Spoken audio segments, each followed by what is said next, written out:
ಎಲ್ರಿಗೂ ನಮಸ್ಕಾರ. ನಿನ್ನೆ ದಿನ ವ್ಲಾಗಲ್ಲಿ ಹಬ್ಬಕ್ಕೆ ಹೋಳಿಗೆನ ನಾನೇ ಮನೇಲಿ ಟ್ರೈ ಮಾಡ್ತಿದ್ದೀನಿ ಅಂತ ಹೇಳಿದ್ದೆ. ಇದನ್ನು ನೋಡಿ ಇವಳೇನು ಹೋಳಿಗೆ ಮಾಡ್ತಿದ್ದಾಳೋ ಅಥವಾ ಗಣಪತಿ ಮೂರ್ತಿ ಮಾಡ್ತಿದ್ದಾಳೋ ಅಂತ ಅಂದ್ಕೊಬೇಡಿ.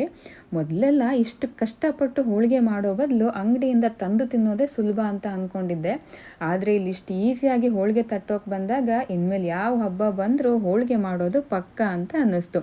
ನಿಜವಾಗ್ಲೂ ತುಂಬಾ ಚೆನ್ನಾಗಿ ಸಾಫ್ಟಾಗಿ ಆಗಿತ್ತು ಮತ್ತು ಮನೆಯಲ್ಲಿ ಎಲ್ಲರೂ ತುಂಬಾ ಇಷ್ಟಪಟ್ಟರು. ಅದೇನೋ ಹೇಳ್ತಾರಲ್ಲ, ಕಲಿಯೋ ತನಕ ಬ್ರಹ್ಮವಿದ್ಯೆ, ಕಲ್ತ ಮೇಲೆ ಕೋತಿ ವಿದ್ಯೆ ಅಂತ, ಆ ಥರ. ಮತ್ತು ಇವತ್ತಿನ ಊಟಕ್ಕೆ ಒಂದು ಬಾಳೆ ಹೂವಿತ್ತು. ಒಂದು ಹೂವು ಸಾಲಲ್ಲ ಅಂತ ಗಿಡದಿಂದ ಇನ್ನೂ ಒಂದೆರಡು ತಂದು ಪಲ್ಯ ಮಾಡೋಣ ಅಂತ ಅಂದ್ಕೊಂಡೆ. ಹೊರಗಡೆ ದಪ್ಪ ಇರೋ ಒಂದೆರಡು ಲೇಯರ್ನ ತಕ್ಕೊಂಡು ಇದನ್ನು ಸಣ್ಣಗೆ ಹೆಚ್ಕೊಂಡು ಇದನ್ನು ನೀರಲ್ಲಿ ಹಾಕಿಟ್ಕೊಳ್ಬೇಕು. ಇಲ್ಲ ಅಂತಂದರೆ ಅದು ಬೇಗನೆ ಕಪ್ಪಾಗಿಬಿಡತ್ತೆ.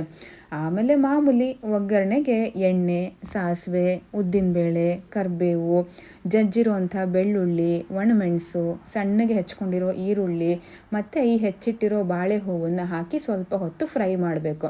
ಆಮೇಲೆ ಅದಕ್ಕೆ ಸ್ವಲ್ಪ ಮೊಸರು ಅಥವಾ ಮಜ್ಜಿಗೆ ಕೂಡ ಹಾಕೊಬೋದು.